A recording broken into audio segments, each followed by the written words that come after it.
Hey, how you doing? This is John, and welcome to John's Long Box. How's everybody doing today? Today, Sunday Comics, and we're gonna. Marcus Kelligrew suggested a Captain America comic in honor of the new Marvel movie.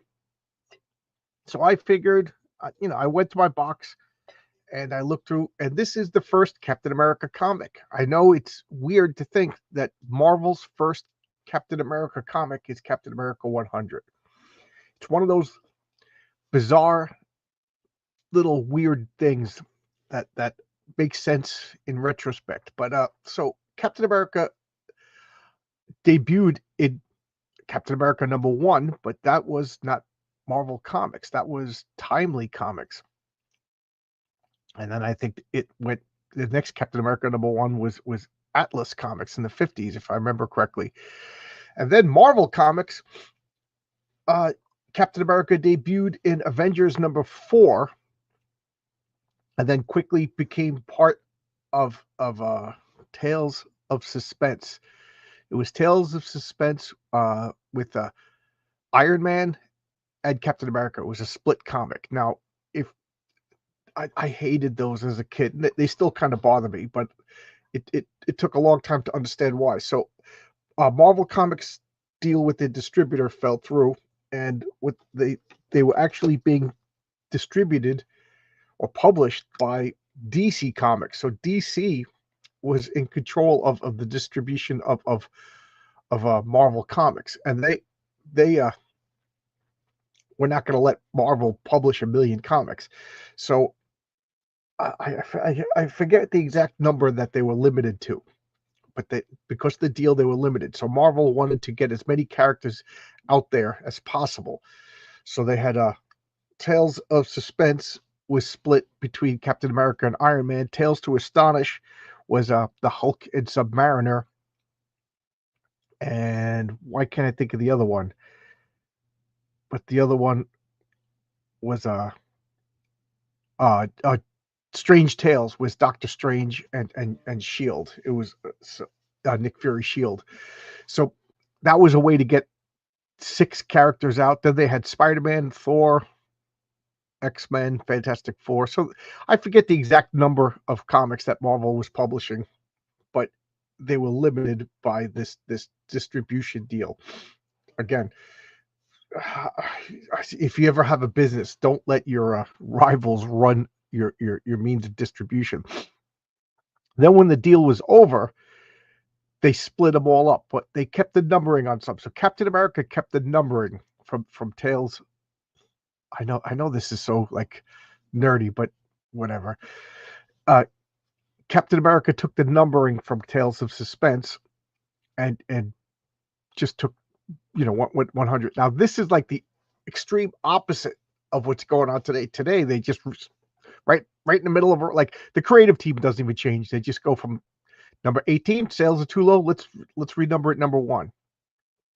You know, this is like I wouldn't have minded if they since Tales of Suspense ended and then they started with Captain America #1. They did it with Iron Man. Iron Man got a #1, but I don't know if it was like a legality or something, or if it was just hey let's just keep the numbering. But I do know that some some comics the numbers just changed, the titles just changed because they had to pay like a filing fee to come up with a new title. So they just changed the title and pretended it was the same. So there's a couple of comics that just right in the middle of the series just changed their title. Like I know like Chilling Tales of Sorcery, things like that over at Archie Comics. But I don't know if this was the deal with Marvel or not. But I wouldn't have minded if they Tales of Suspense ended, and then they did Captain America #1. Again, Iron Man got #1. Like you know, just as an aside, Thor never had a #1. Thor was Journey into Mystery, and I think it was 83. I see these comments are just whizzing by. So let me first sip of coffee.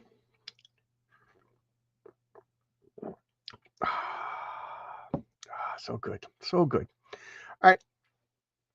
From my comics, Heroic Tales, let's get the accounting out of the way. things are chugging along. Things are chugging along. I'm just waiting for a couple more pages to get colored. Then I'm going to send a couple of pages over to Kyle Prometheus, and he's going to make a trailer. Once I get the trailer, it's off to the races as far as setting up the campaign page and everything like that. And then we'll, I'll do a couple of promotional things for a while and then launch the campaign. How you doing, Genuine Comics? This is my buddy Dave. Love his comics. I'm doing really good today. I'm in a good mood. I got my buddies coming over at noon, so in 2 hours, Roy and David come over. We're going to play a game called Age of Comics. It's a board game about making comic books in the golden age of comics. I did a solo video of it last night, so I'm in a good mood. Saying hello, Zach Tan. I'm getting my blessed Sunday. Good. Matt Bauer is here. Looking at that cover, beautiful. Yeah, I didn't even start talking about the comic yet. I just started talking about comics and all. And I got Marcus here for corrections if I say anything wrong. We're here for the nerdy. Good. Marcus loved the Split comics. I didn't like the Split comics for two reasons as a kid. First off, they were impossible to find. This is before I knew about, I'm talking about when I was a wee kid. They were impossible to find because it's not like I could drive, and comic book stores were difficult to find. So, and I didn't go to conventions because, my dad wasn't into comic conventions. And I didn't really even know about comic book conventions till I think I was about 14 when I went to my first comic convention. My buddy Mike, for his birthday, he took me to the Big Apple Con in Penn Plaza. And it was like the first time just me and him took the Long Island Railroad, went to a comic book convention. I was like, oh my God, I can't believe my parents let me go to the city. It was a lot of fun. Met John Byrne, met Walt Simonson. It was a lot of fun. But anyway, the Split comics to me, like, they were hard to find. I didn't like Jack Kirby at the time, and they just seemed like ancient relics of the past. Now I love that kind of stuff. Now I love that stuff. Matt agrees. He loves the Split comics. Good morning, John in chat. How you doing, Crenshaw? How's everything? Marble Mouth. Marvel was limited to, it was 8 titles. It seems more, but it was only 8 titles. Just imagine that Marvel created all of this stuff with only 8 comics. Wow. 8. I thought it was more, but like I said, Marcus is, it was felt that the higher the number the kids would want to buy the title was. You see, it was the opposite back then. The opposite, the higher the title, the higher the number the kids would want to buy it.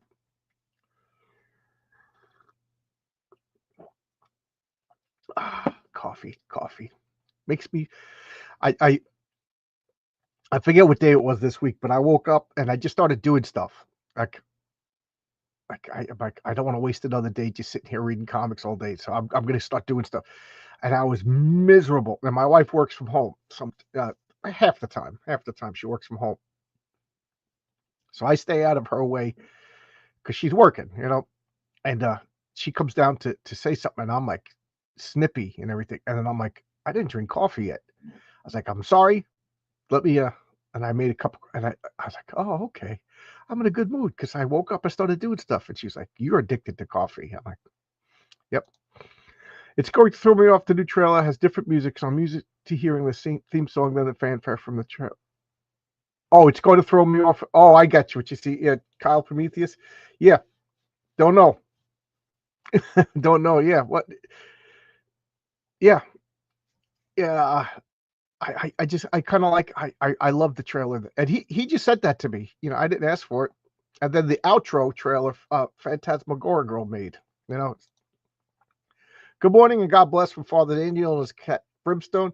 It's my friend Jimmy. We made up his character died last Saturday in our role-playing game, so he rolled up a new character, Father Daniel and his cat Brimstone. I'm not going to talk about them in case Dave and Roy are watching this. What is in my glasses? But that's Jimmy's new, and only Jimmy can make up characters like this. Unique. So he's a priest with a cat. Oh, geez. There's like fur in my glasses. The kids felt that the title wasn't going to be canceled quickly at the higher number issues. Oh, okay. Exact opposite of what we have today. Kirby's style was too weird for me to really appreciate it when I was a kid. Now I see how good his style was. Yeah, I told this story a few times. What is in my glasses? There's like fur. My cat must have walked across or something. But anyway, when I first started collecting comics, and I throw out the number 1975, but there was always comics in my house, with my older brothers and stuff. So, but in 1975, for me, when you said Marvel Comics, I didn't know it at the time. I didn't know his name. I just knew comics, Marvel Comics. It was John Romita and John Buscema, the two Johns. That was Marvel Comics. That's how that was like the house style. And even when like George Perez started doing comics, it kind of had like a Marvel house style to it. And then every once in a while, I would see Kirby, and to me, that was old-fashioned comics. That was the way old fogies enjoyed comics. Like I could just imagine now. Yeah, I was talking with Brian Bowell and Fabrizio Aiello last night about Image. I said everything, all these indie stuff looks like Image Comics and stuff, and like, yeah, all the people making it are 10, 15, 20 years younger than us, so when to them they look at John Buscema and George Perez and John as old-fashioned comics, and I get it now. When I started, I got a job at a comic book store, I think when I was 16, the Incredible Pulp in Baldwin, Long Island, and that's where I met like Dan Sen, Vargo Comics. He was a little kid that buying comics too, and we just you had to. It was like a crash course in comic book history. People would ask you questions, and you had to know your stuff, or at least I took it upon myself to be like, I'm going to be a comic book historian. I work at a comic book store. You know what I mean? You're considered the expert by it, and you know how snippy and actually you're wrong kind of people could be. So I was like, all right, I gotta learn Fantastic Four. I gotta learn early Avengers and stuff like that. So I really started to appreciate Kirby to the point now, like it's one of my favorites. I just to the I remember when I saw Amazing Tales. It had the Inhumans on the cover. I never heard of that title, and I found it at a comic convention. It was like $5, number one, like near mint. I was like, oh my god, this is like a new Kirby title that I was like so excited. I get to, so there you go. Now I'm renting a Raven. All right, so let's check out Captain America in his own magazine at last. Big premiere issue. Now, we got Captain America over here jumping around. We got the Wasp. We got Agent 13, who's Sharon Carter. The Submariner.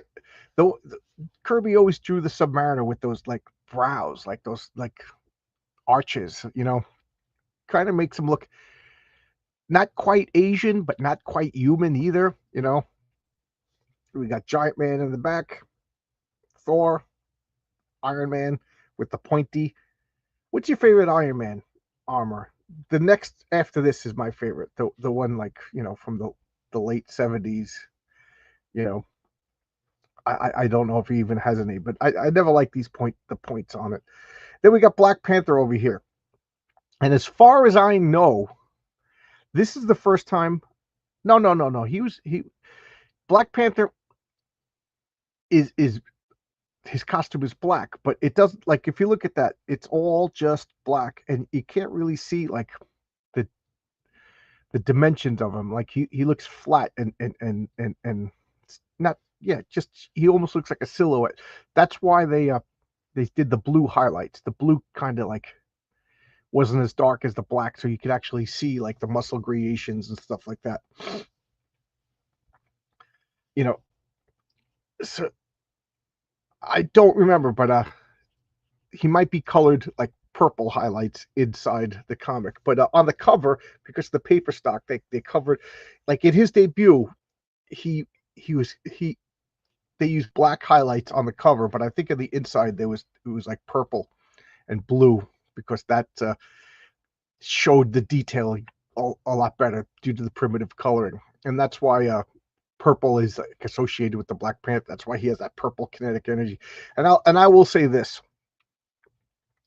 I like Black Panther like this, basically a super soldier. Yeah, I don't like all the technological stuff that came with the Christopher Priest run. You know, the kinetic energy absorption and not, he's Iron Man now. The Black Panther is Iron Man now. I don't like the MCU Black Panther concept. I like the actor who played him, but he's Iron Man. You know, if Black Panther's just standing in front of you getting shot in the chest and bullets apart, he's Iron Man. You know, Black Panther shouldn't be getting shot. He's behind you. He you know what I mean? He's super fast reflexes. He sees your finger starting to move on the trigger and he's spinning around, you know, stuff like that. He's a superhero. He's not Iron Man. The Submariner versus Nemesis, the Supermariner. There you go. The Supermariner. That's actually a pretty good name. Marcus. Oh yeah. We got Perfect 10. This is Dave Brink's comic. Dave, we had a fun time. I did a launch party for his Kickstarter, and we exceeded his goal. That was a lot of fun. I'm so glad to help. I love this comic. Perfect 10. You can get all 5 issues at Power Trip. It's a lot of fun. I love Genuine Comics. Great book. Good Idea Comics. I think this is a new name. Good to see you. Great book. I bought a copy of the show for in the 80s for $30, and I thought I was overpaying. His main power should be stealth. That yes, Black Panther. The Black Panther. You know, panthers don't absorb bullets. You know, you don't shoot panthers and the bullets drop off their pelt and then they look at you. Panthers, you're going through the jungle and all of a sudden you get attacked by a panther. You know, they're stalking you. You're not, you know. I was so happy when I landed this. I didn't even care that there was a cutout. Ooh. So let's check this out. And I'm being a little careful, as you can understand. This monster unmasked. So, and going forward, I'll talk about the comic and then address the chat. Blemishes fade as the skin clears. There you go. You don't want no pimples. You don't want to be a pimply guy. You don't want to be a pimple girl reading comic books sitting there in the corner without a date, without a prom date, pimples all over your face. Because if you got pimples, you're not going to be this girl dancing around. You're not going to be that guy dancing around. Look, you know, at the shindig. You want to go to the shindig. You can't go to people with pimples. Don't get to go to the shindig. You disgusting, pimple-faced alien creature.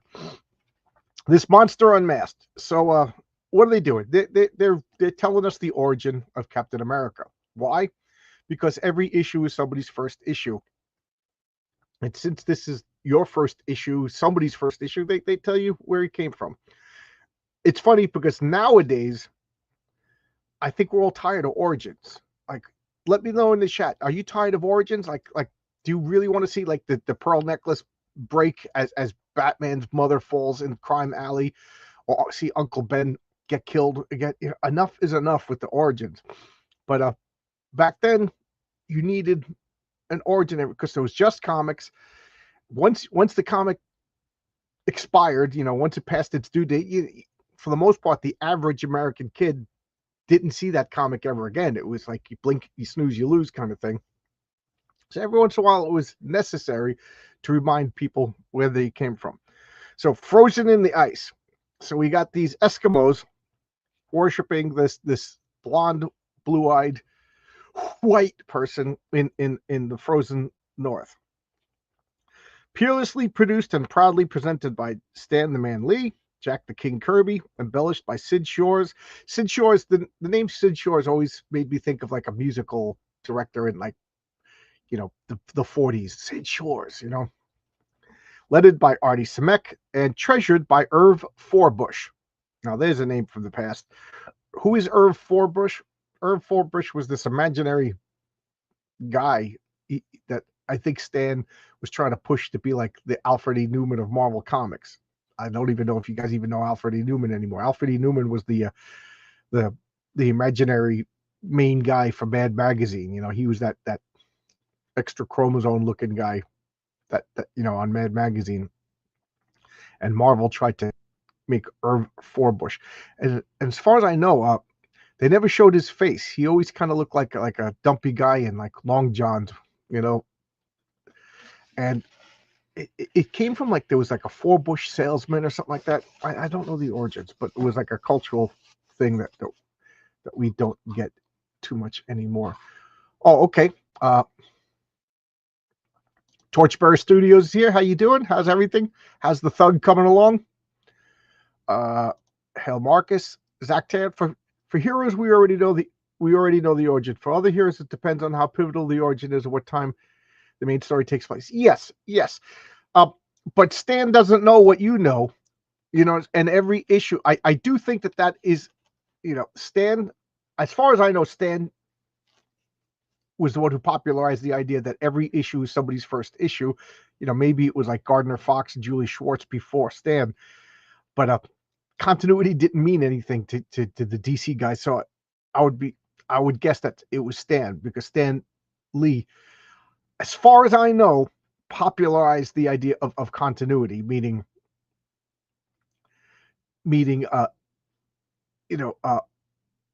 the next issue remembers the issue before, and everything has the illusion of it's all in the same world. And the Fantastic Four takes place in Captain America comics and such things like that. Whereas DC, who cares? Each issue was its own continuity among itself, and even in the issues, the continuity was a little wonky back in DC, which is one of the main reason I didn't like DC at this time. It was I've come to realize in the past year that I'm a big fan of continuity more than anything else. And which is why Star Wars always bothered me. From the first movie, there was no content. It was just a movie. I loved it. The second movie, you started to see there was problems with the content, and then by the third movie, you're like, okay, there's problems. There's absolute problems, and it just got worse and worse. So even before George Lucas left Star Wars, I was like, I think I'm done. But anyway, back to what was I talking about? Knowing the origin. So Stan doesn't know what you know, so he's telling the origin. So the Submariner comes over here, and he's just like, Submariner is one of those characters that like is a problem in continuity. Right over here, he's a raving maniac. So he's just like, please let these Eskimos be. They're not hurting anybody, and he's just like disgusted by humanity. So he takes this pillar of ice and he throws it in the water, and it drifts for how long, I don't know, until the Avengers find it and they realize it's Captain America. Now, this is a weird continuity thing. Captain America was last seen flying. He was on a plane. The plane explodes. He was in full costume. How did he end up no mask with his shield above his chest? You know what I mean? As far as I know, they never explained that, but whatever. So to me, there's an untold story with Captain America.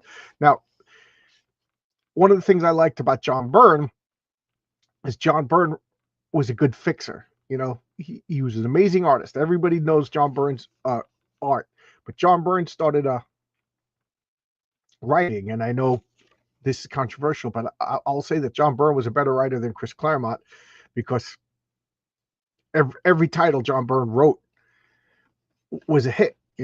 Chris Claremont off the X-Men, and even when he went back to the X-Men,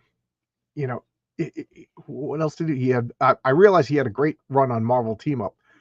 So I'll give Marvel Team Up and the X-Men, but other than that, like, John Byrne did Fantastic Four. He did Namor, but in the Namor comic, he started to explain that he had bipolar disorder. you know, which makes sense. He's half human, half Atlantean. He's half of the air, half of the ocean. So if he spends too much time above the water, he goes a little Berserkowitz. And then if he spends too much time under the water, he gets Berserkowitz.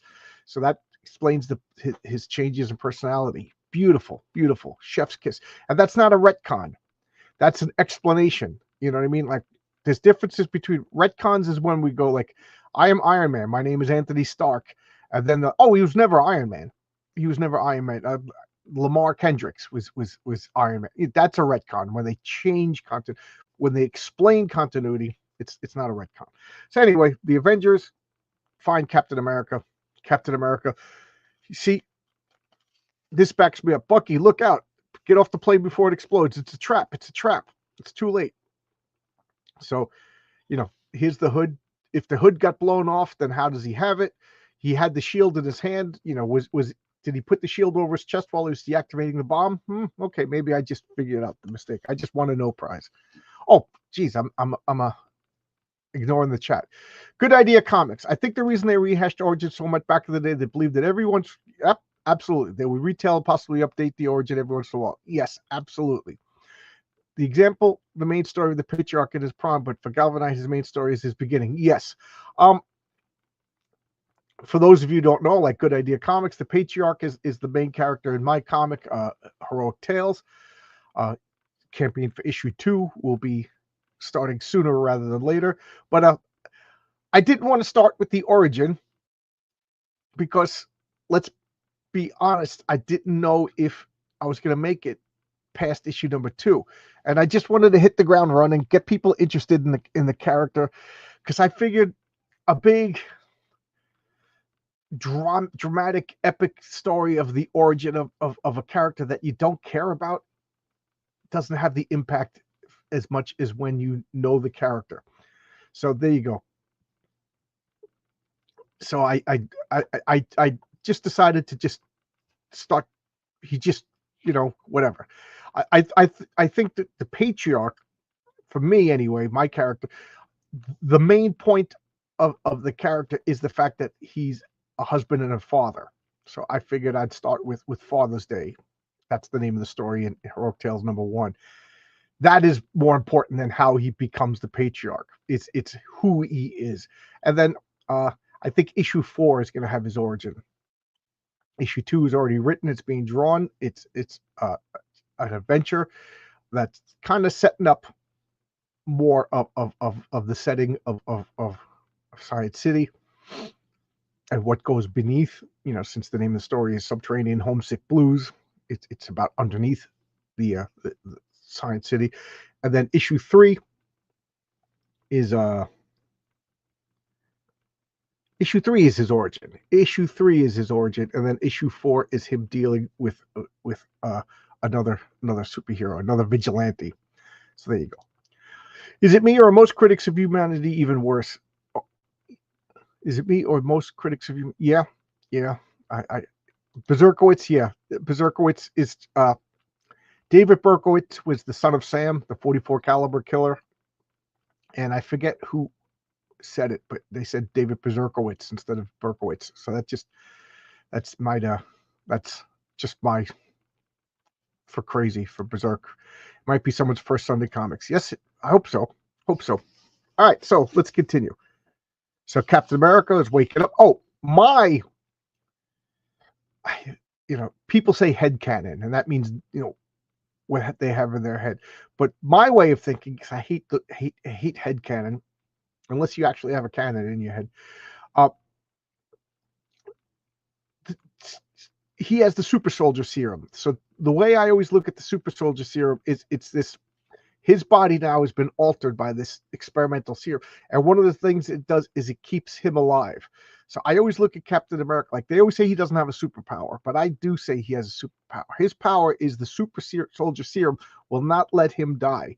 So unless you kill Captain America dead, his body will keep. So you throw him in the ice, the super soldier serum makes his body go into suspended animation, things like that. So, if you were to put Captain America in like a oxygen low environment, the super soldier serum would cause Steve Rogers' metabolism to slow down to the point like he only takes a breath once in a while. You know what I mean? Things like that. So here he is. He's trying to remember what's going on. So it's coming back to me. All right. So now the plane, it's gone. The plane was destroyed. It was Zemo who killed him. What's going on? Blah, blah, blah. So now, what happened? In the previous issue, it's Tales of Suspense 99, Captain America just got knocked to the head. Boom. And he got stunned. And he's remembered things. So now he's coming to in the midst of a fight with T'Challa the Black Panther. What, Cap, you've been delirious. Zemo just ordered the girl to shoot us. What girl? You cannot help it. So now we got a leg over here of the ray. It's wearing off. So he just got blasted. Take it by surprise. It happens. He's stumbling. I hear the voice of Zemo again, ordering my death. You must prove your loyalty by destroying Captain America. So somebody's ordering this girl to shoot Captain America. I got to leave. Wait. She's hesitating. She doesn't want to kill me. Why? Why is she pausing? Dun, dun, dun. Excellent use of the ad over here. This is just comic books. Stan and Jack, I don't know if they knew that there was going to be an ad placed here, but they used this ad to create the tension. Oh no, who is she? Why is she doing this? What? Oh, I got to deal with an ad over here. We got Not Brand X, and they're Not Brand X is their humor comic. It's goofing on those old commercials. Brand X will give you ass cancer. So they kind of goof on DC and Not Brand X. And then over here we got Daredevil. And Shamed by Your English. You gotta listen to that guy. Look at the glasses. Oh, I just realized I'm neglecting the chat. So we got Heroic Tales. That's my comic. Berserkowitz is crazy, but there's a slight technical difference in adding a bit of Polish. Polish. And everybody's saying hello. How you doing, Pete? Pete wrote a fan letter for Heroic Tales. So if you want to get a fan letter published in Heroic Tales #2, it's time to do that. So write to Heroic Mails at yahoo.com, MAILS, Heroic Mails, fan letter, and we'll be in there because I don't want to write another article. So now we got a splash page. A splash page is a page in a comic book where there's only one panel. Usually the splash page is the first page, but it doesn't have to be. If you're in Image Comics back in the 90s, every page could be a splash page because you get more money when you sell the artwork for a splash page. So whoever has this page of original Jack Kirby art paid more money than if he like this over here. That's a splash page. But the person who paid for this page of art paid probably less than this, depending on what's on the splash page. But what's on the page. So now we got all of these agents. We got Captain America over here with this incredulous look. We got this woman over here. She's aiming this. As much as I love Kirby, nobody's perfect. Kirby's armaments and guns, I love his technology because his technology is so like beyond us that he could draw whatever he wants and it looks right. But this is just supposed to be a regular gun, overly designed, just ridiculous. And then we got Baron Zemo over here. Baron Zemo in one of the most ridiculous but yet amazing costumes ever. Just this like ermine fur around him and then this like hood. And Captain America back in the World War II days, he threw his shield and the shield shattered this vial of adhesive X, the greatest glue in the history of time, space, and dimension. And it went all over Baron Zemo. So now his mask just adhered to his face. He couldn't take his mask off, and hijinks ensued. So Firewoman, blast him in his tracks, or else She who calls herself Irma Cruel will die with him. So you want to hang with Baron Zemo? Kill Captain America. If you don't want to kill Captain America, then you're going to die too. So let's turn the page and Cap down, then die, Captain America. Bah, if she missed. If only I could tell. She aimed inches above my head. So what's going on? This woman doesn't want to kill Captain America. Fools, you think that could save you? Can I not fire again and again? Then why does she really speak? She doesn't fire again. What's her real purpose?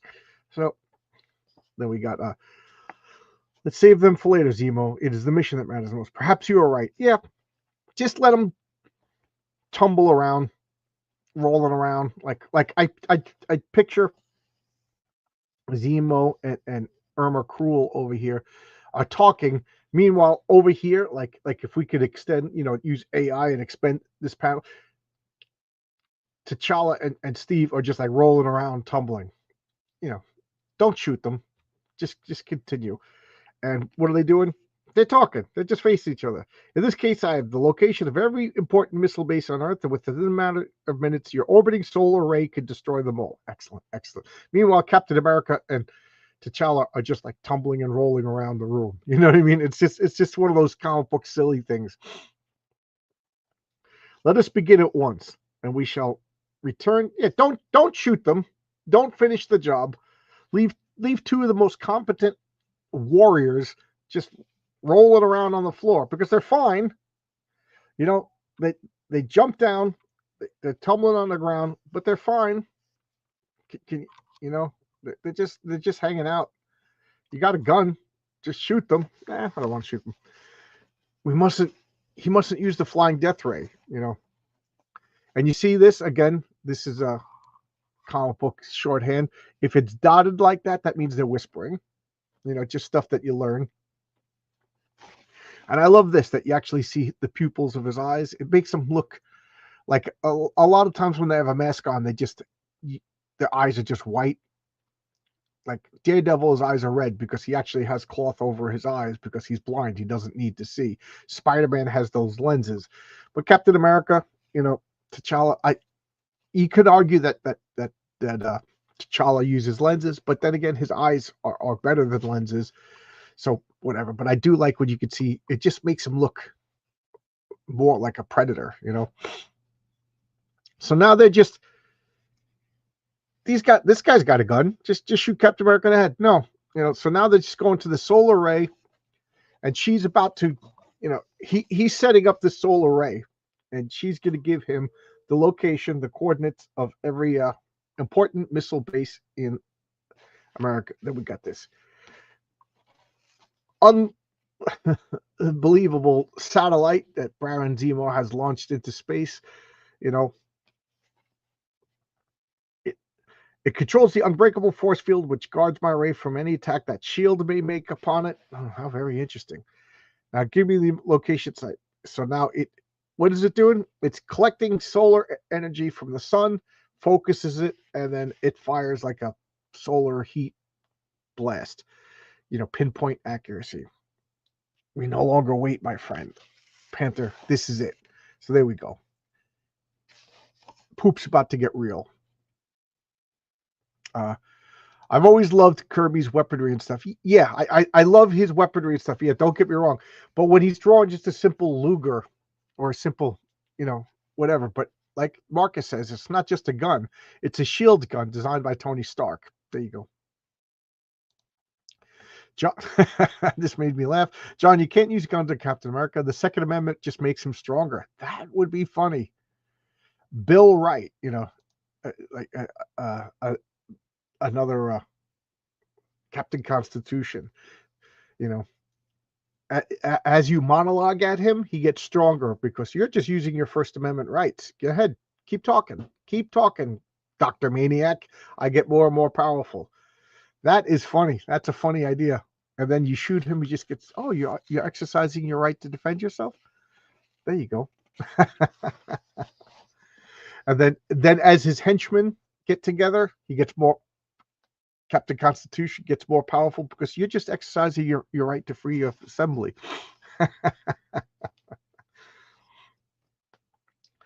And then before the two costume captains can make another move, they see, look, within her case, a miniaturized flamethrower. And now, Zemo, it's my turn. Stop her.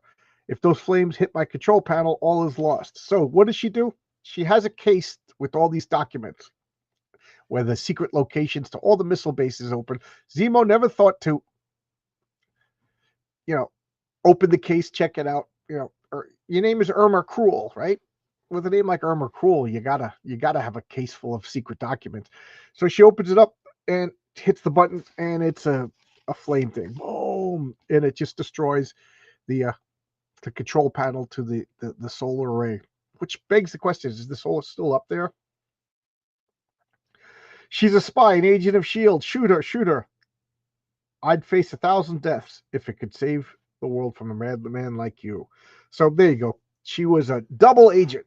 She double-crossed Baron Zemo. That's why she didn't want to shoot Captain America. Not while the Panther and I live. Attack! So Captain America's just throwing a punch that sends this guy reeling. We got U.S. government surplus, direct by mail. What do you want? You want a helmet? Man, just get yourself a helmet. You want a giant balloon? What is this? I don't know what that is. Flashlights. My dad used to have that flashlight. Big old walkie-talkies, backpacks, cowboy hats. You name it. A Jeep. So now we got just classic Captain America, Jack Kirby action. Like I said, I myself just criticized Captain America, Jack Kirby's drawings of guns and stuff like that. Like, again, I love what he does. Like, you go to Reed Richards' lab and it's just filled with doozy dat or as Ben Grimm would say, framestats, and things like that. But what so you could criticize it. You could also criticize his anatomy. But one thing you can't criticize is his action and his dynamism. That's and his imagination. Obviously, his imagination is the greatest. So we got basically the two of the same guy. And this is my favorite version of the Black Panther. Black Panther and Captain America. They are the same guy. Black Panther used, he took the herbs and spices. The heart-shaped herb found in Wakanda that only grows because that area is polluted by vibranium. The MacGuffin metal that it crashed into Africa. There's a couple of spots. There's Wundagore Mountain in east. So I always wondered, like, was there one asteroid that broke apart, or was there three separate?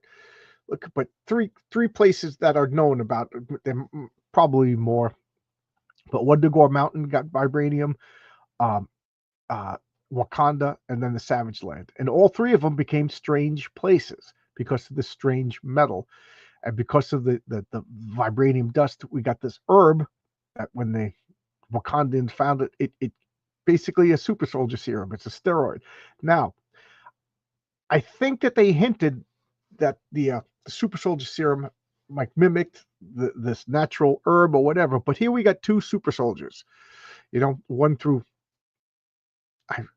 mysticism, I don't know, magic, I don't know, science, I don't know, and then one through science, magic science as I call it, but they're the same person. What powers do they have? They have the same powers. I would say that Black Panther has more powers because he's got the heightened senses, but Captain America, they're both peak humans.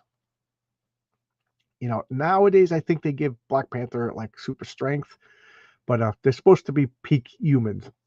But Black Panther has the edge because he's got the he's got the heightened senses with him. But Captain America's got the shield.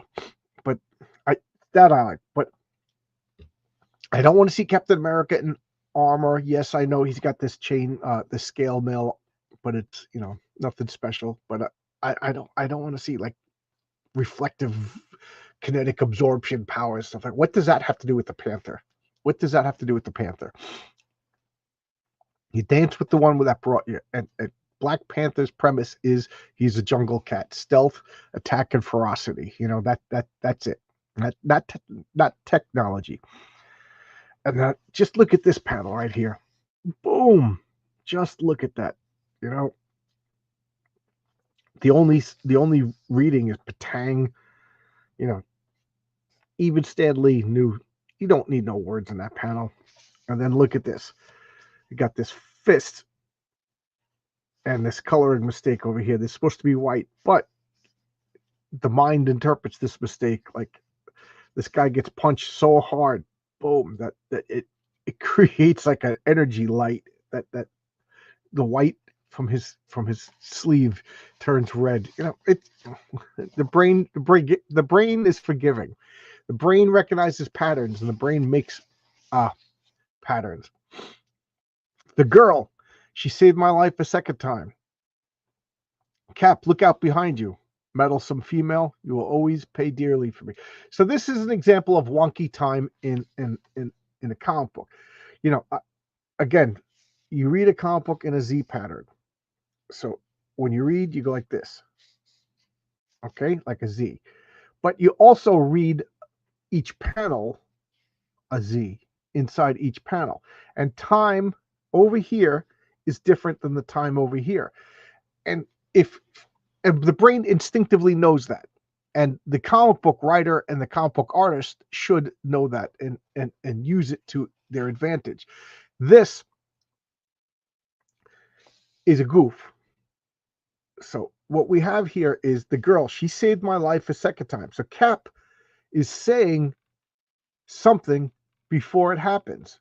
Yes, it's a panel and everything's happening at the same time, but not everything happens if everything happened at the same time, then all of these word balloons should be stacked on top of each other. The time that it takes you to read them is the amount of time in a panel. Okay. So, I don't want to argue with Mike Baron, but Mike Baron says that people don't talk in a fight, where he's correct. But this isn't just an instant of time. This is an amount of time. How much time is as much time is needed for all of these thoughts and all of these words. Cap, look out behind you. Meddlesome female, you will pay dearly for this. That's how much time was taken in this panel. The time for me to read that is the amount of time in that panel. There's surely enough time to throw a punch and say something in a panel. So look, he's the girl. She saved my life, but look out, Cap, behind you, Meddlesome. So these word balloons, or better yet, these two should have been over here, and Captain America should have been over here, so that you read these first, and then Cap reacts. So there you go. There's a little mistake. Or they could have had these two saying this, and then Cap's thought balloons down here. So, little error. Don't ever threaten an agent of S.H.I.E.L.D. Her glasses fell off, her hair tumbling down. So this is the classic example. She's got her glasses on, her hair's all up, and as she's fighting, her glasses fall off her hair. She's becoming beautiful. That's such a trope, right? Miss Jones, they take the glasses off. Why, Miss Jones, you're beautiful. Agent 13. Oh, Cap, I was so afraid you'd never find. So, you see, it's just you wear glasses, nobody recognizes you, right? This is John's long box. If I take my glasses off, you're like, who's that guy on John's long box? John's long box has. I don't recognize him. Now, oh, that's John's long box. So that's what's going on over here. Reinforcements are coming. Zach, you're too late. The three of you are doomed. We got. Oh, you can't see. So they're just blasting, wrecking everything. Baron Zemo's got his head down. Zach, you're too late again. The three of you are doomed. And, I turned the page. Let's check out the chat.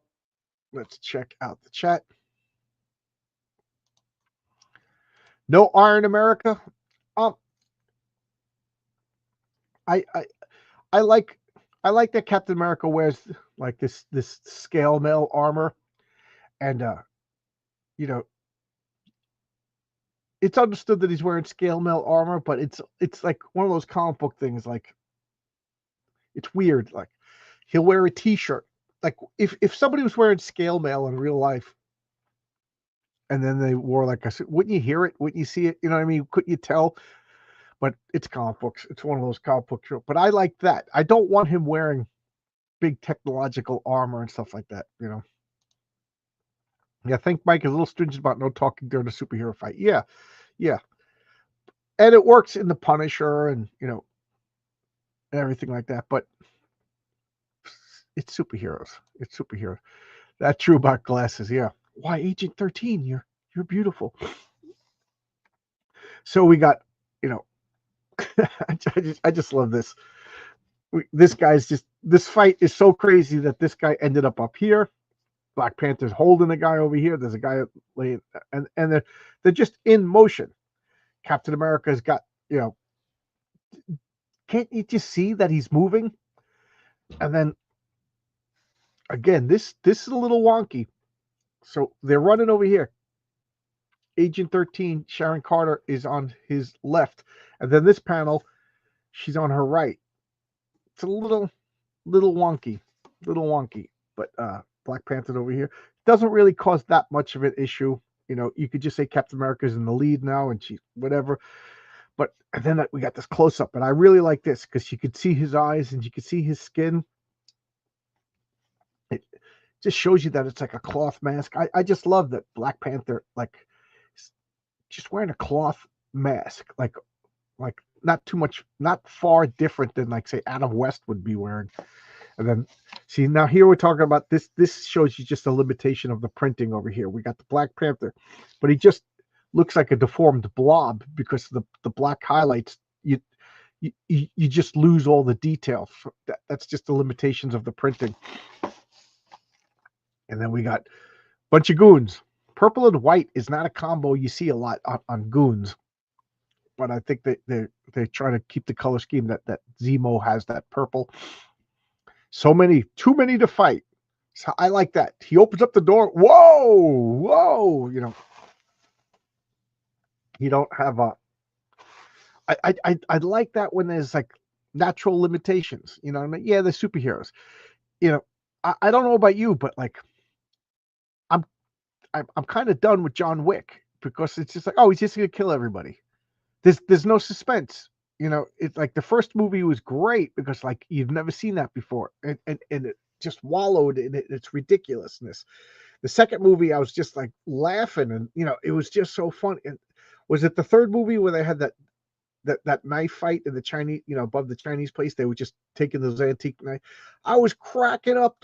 It was just so. Then the fourth movie, I'm just like, all right, I'm just watching a video game. I'm just watching somebody play a video game of a first person shooter, and he's just going around annihilating nameless people. Like, so I like that because right over here, instead of having this John Wick beat up everybody, Black Panther's like, I can't take everybody out. Now a modern guy would just have Black Panther dispatch everybody, but Black Panther or Batman would take them all out. Batman would take them all out. So Black Panther just like, whoa, and he starts taking off, starts running away. I like that because this is a limited superhero. We found the door. So Black Panther's just taking off, and he's not absorbing the arm. He's not taking the hits, absorbing their kinetic energy. And what does that have to do with the Panther? Captain America is just like, all right, we got to escape. We got to get out of here. So he's just smashing stuff, trying to hurry. I have a gun. I'll hold them off. They're starting to panic over here. Why does everybody start sending me messages when I go live? But Captain, so Black Panther's guarding Cap. Captain America's smashing his way out. Sharon's, I got a gun. A little bit of tension. It adds to the story. Zach Tan says, as crazy it seems, some people are hard to recognize outside the context that people know them. Yeah, it's funny that you say that because do you ever see that actress Zooey Deschanel? When you see her without her bangs, it's funny. She was at an event and she was she didn't wear her glasses and she didn't have her bangs and she looks almost unrecognizable. But the phenomenon we have at work is everybody's got red hard hat and everybody's got like reflective vest, and then you go to like a party and everybody's in regular clothes. You're like, oh, it's funny not to see somebody covered in cement dust and everything. Yeah, Kirby drew so fast. Yeah, that was one of the things. Like just unbelievably fast. Like how many titles was he doing a month? The Kirby Captain America is my favorite. I think I'm with you on that one. When Han Solo chases the troopers to where they regrouped, yep, yeah, the troopers panicked. The troopers panicked, and then it wore off. They regrouped. That is one of the best and simplest ways to explain how much time passes in a panel. Oh, thank you. John, did you get the new camera? Yes, this is this new camera. I got it because the camera that I was using to do board games with, everything was so blurry. And people were recommending cameras, and they recommended like $400 cameras. This one was like $60. And Michael Bancroft says it's the same one he uses. But I see what he means. It's lighting. I got to figure. I don't know how to do lighting. Looks very clear. Good. What was I talking about? Oh yeah. All right. So we got the Captain America just smashed like the grate off. There's always these air ducts. Now it kind of makes sense in an underground lair, but like, I always talk about this. My wife gets so annoyed when I talk about it, but like the air ducts in a building, like in a modern skyscraper, you ain't, like the guy does in Die Hard, you ain't going through that. They might, first off, it would be noisy as hell. Everybody would hear you coming. Boom, boom, boom, boom, boom, boom, boom, boom. Second off, there's self-tapping screws that they used to hold them together. Self-tapping screw means you don't have to drill a hole. So it's got a like razor sharp edge to it. So when it spins, it cuts the metal, it bores a hole. So the rest of and then they just stay there. So you got hundreds of razor sharp screw tips. Just so you're crawling through there. You're covered in blood. You're gonna bleed out going through that. You're gonna die in there. And then they're all covered with grease to prevent them to rust. So you ain't crawling through a duct. So this is a panel that I absolutely love. So Captain America over here, he's holding up his shield. Black Panther and Sharon Carter are going into this tunnel. Captain America picks up a gun. He's shooting. Look at this. This is Captain America. He's got a shield over here, and he's just blasting. So far, so good. Only one of them could climb through the opening at a time, and they don't dare while my ammo holds out. So is Captain America just capping fools over here, or is he just shooting to prevent them from to climb in after them? They're getting away. So now this guy is standing. Well, Cap's just shooting. Poof, poof, poof. It's sudden death to go after him. So he's giving them the choice. So Cap is just shooting. Poof, poof, poof, poof. I'm not going to shoot you, but you ain't coming in here. And if you do come in here, you're getting yourself killed, is basically what Captain America is saying. Let them go. I want them to reach the other end of the vent.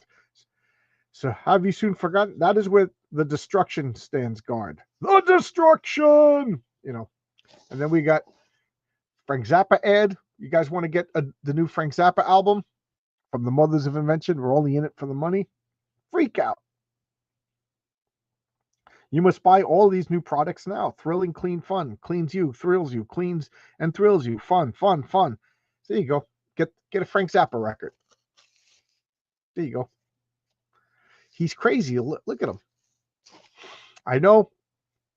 I never liked Frank Zappa. I still don't like Frank Zappa. But yet, paradoxically, I love Captain Beefheart.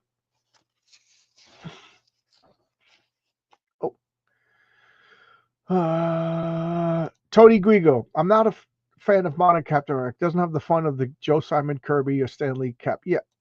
This Captain America is just heroism guy. This is just awesome heroism. Now notice he's, you know, is Baron Zemo a Nazi? No, he's not. He's not a Nazi. He's Baron Zemo. He's like a Prussian aristocrat. You know, he's like a pre-dramatic Kaiser Wilhelm world leader kind of guy. He's not a Nazi. That's a Red Skull. So Captain America, my politics. He's good guy versus bad guy. That's all the politics you need to know. So he's ranting and raving. The ultimate bodyguard. You know, Captain America just he kicks open this other sewer grate. Black Panther pops out. I sense another figure in the darkness. So Black Panther just, you know, they're in a hurry. They jumps down and he senses something and whomp. I am the Destruction. What an interesting name. The Destruction. And it's my function to attack any who invade these quarters and attack whom I attack. What are the odds that there's just a big old duck that connects two rooms, just happens to go to the room with the Destruction? So Black Panther just gets taken out. So that's how powerful he is. Black Panther's fully aware of the situation. By the time he sensed the Destruction was already on him. So you know he's got super speed. I got him too. So let's see who you're against. So Captain America's just throwing stuff at him. Just what's he throwing at him? Stuff. He's throwing stuff at him. Just with enough force that it breaks. And I love this. So we got Captain America running at the Destruction, and the Destruction just does this impossible punch. Impossible. I challenge you tomorrow, guys. You're on mass transit. You're going to work. Whatever, you're going into the 7-Eleven to start a fight with somebody and punch them like that. Just see if you win that fight. No, but the Destruction will. Look at that. This is just Kirby insanity at its best. You know what I mean? The anatomy is off. You can't punch somebody like that. You know, and it's probably less effective than using one arm. But that's the Destruction. Destruction. He don't pay attention to physics. He doesn't know any better. Oh, we got Perth Comics in the house now. It is still possible in some modern buildings to climb through the return air ducts. Go ahead. Yeah, you can climb through them, but you're going to get shredded. You know, they're pieces of sheet metal that are screwed together. You can climb through them. It's going to be noisy as all get out, and you are, unless you meticulously go and super slow, there's not enough room. What are they like? There are huge ones, and the bigger the ones they are, the more of an echo chamber they are. You ain't sneaking. People are gonna be like, "What the hell is that noise?" The Destruction can punch how he wants. He's built differently. Yeah, when your name is the Destruction, you know, when you're basically just like a black guy with a football helmet on, because that's what he looks like. So he's beating up on Captain America. So we got Black Panther just uses some leverage, and he picks him up and he does what that wrestling move. Now again,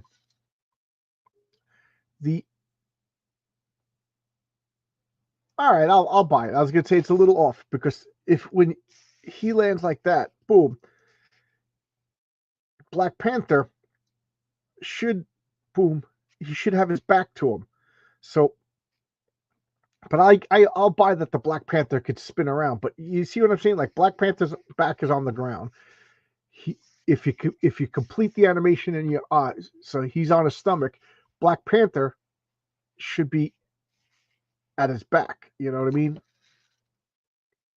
And then now that punch, he gets an elbow to the face, and Sharon, he'll kill them both. So she's just firing this gun. Boom, boom, boom.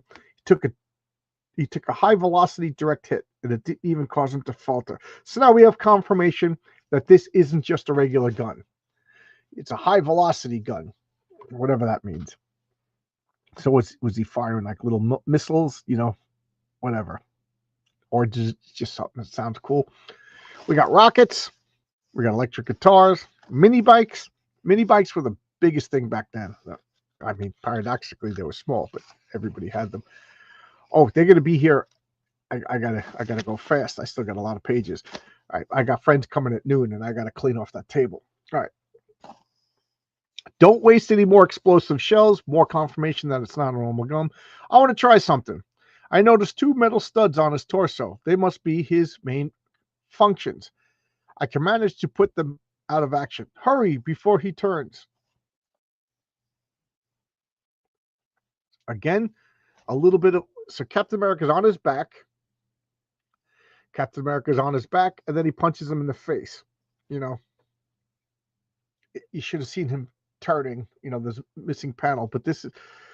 And now my hunch paid off. I was lucky enough to smash his mobility control. He'll never move again. How convenient. Just an on-off switch right on the back. It ain't possible. Nothing on Earth could topple my destruction. Your robot was powerful as you claimed, but you gave him an Achilles heel. By destroying his control studs, he becomes helpless. There you go. Cap, just tell Zemo how to improve it next time. Just there you go. Just improve it next time. You frustrated me for the last time. Fire at will. It won't work. You made your final mistake. Hold your fire. You're fighting on behalf of an imposter. This isn't the real Baron Zemo, and I can prove it. So, I've noticed that his face mask was loose. Zemo's was as tight as a drum. Nobody could ever remove it. I admit it. I am not Baron Zemo. Now I recognize you. So, remember I said Captain America threw the shield. Baron Zemo's adhesive X got stuck on his face. The mask could never be removed. But Captain America noticed that the mask kept moving underneath his face. He pulls the mask off. I was Zemo's pilot. I flew over the site the day he died, and then I waited until his death was forgotten, and I returned to the site. I studied his papers, learned to see, traitor, you have deceived us. We serve only Zemo, but don't you see Zemo's dead? You lied to us. You must pay. So boom, boom, boom. They execute the false Zemo. And then Black Panther jumps in front of him. What are you fighting for? Your maniac told you to do this? That's so the guy's like, all right, yeah. What do we do? I'm T'Challa. I'm king of all of Wakanda. You even out my warriors surround the bunker, awaiting my command. There's no place in all the jungle where you can hide. They're in Africa right now, so in a secret headquarters. I pledge you a fair trial. I pledge the justice of Wakanda. You're all right. We got no choice. We were deceived. The threat is ended. The battle is won. Only one thing remains: the deadly solar ray above us. But at last now it can be destroyed. And then what do? They're marching out. This I like. Sharon Carter's got Captain America's shield on her back, protecting her. And then we got Nick Fury over here, cigar in his mouth. And what do? They fire missiles at the satellite and they blow it up. It's indeed an honor to have a king for a pilot. Does this mean you accept? So what's he doing? Since I am no longer on active duty with the Avengers, they have a vacancy in their roster, one which I hope will be filled by the Panther. What does that mean? As long as freedom may be threatened, Captain America must follow his destiny, wherever it may lead. So next issue. So Captain America is asking Black Panther, T'Challa, to take his place in the Avengers, which I always thought was funny. He's the king of a nation. Doesn't he have a job to do? But he's going to go in the Avengers and stop bank robbers. So we got Bolton's, Stanley Soapbox, a little checklist of all the other comics, T-shirts. I love this Captain Marvel design, this old Kree Captain Marvel design. And then we got the letters page. I always like to look to see if there's any famous names.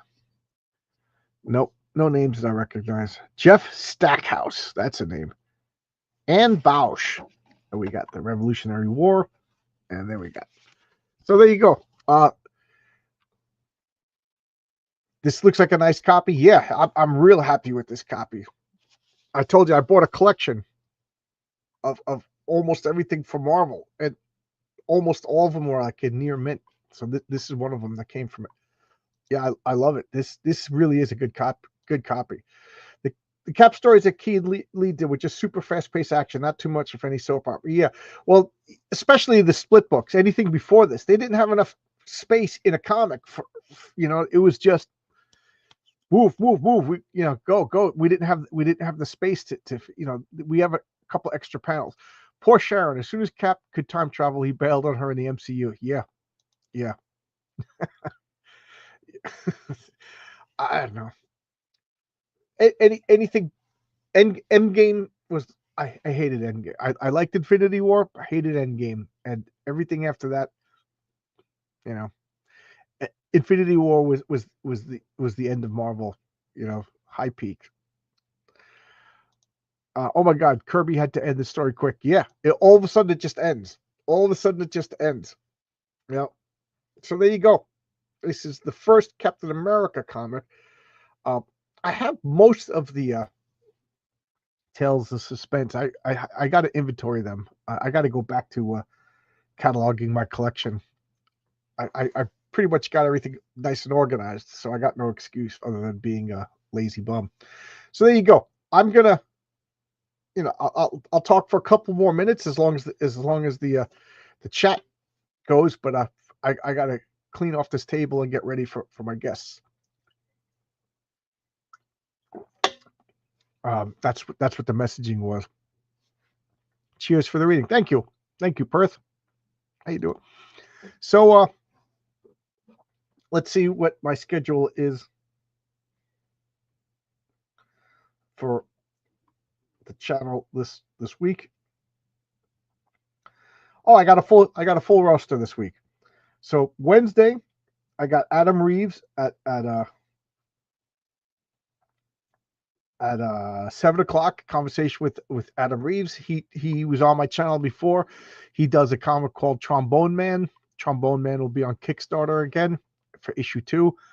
I love ska. I love the rocksteady Jamaican scene. So this is just I love it when like a couple of my passions all align together. So this is just like old Jamaican ska music and the comic book, just like this board game is comic books and board games. I love that.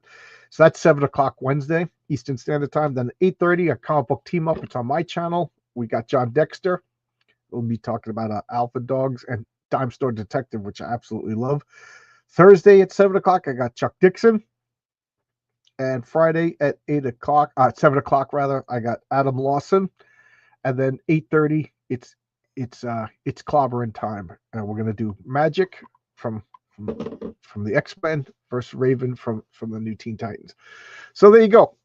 That's my week. Hope to have some more news about my heroic tales. 58 Underground. Enjoyed the comic. You thought? Thanks for the stream. Oh, thank you. Great lineup. Yeah, this is a good week. I'm back on a full schedule. I got. I don't want to say I got lazy. I just didn't know how long and how intense it was going to take to fulfill my own comic. So I purposely stopped because I book like 2 months in advance a lot. People are like, hey, when can I come on your channel? Not for another 2 months. And then some people get discouraged, or it's after their campaign and things like that. So anyway, I'm babbling. Anybody? Bueller? Anybody want to say anything? All right, we're going to close it down. And I'll see you most likely Wednesday. I might pop up and do a spur of the moment stream on Monday and Tuesday. Because Monday and Tuesday I have guests over. We play board games. If they don't show up, I'll probably stream. And this is my last week off before I go back to work. All right, see ya. Bye.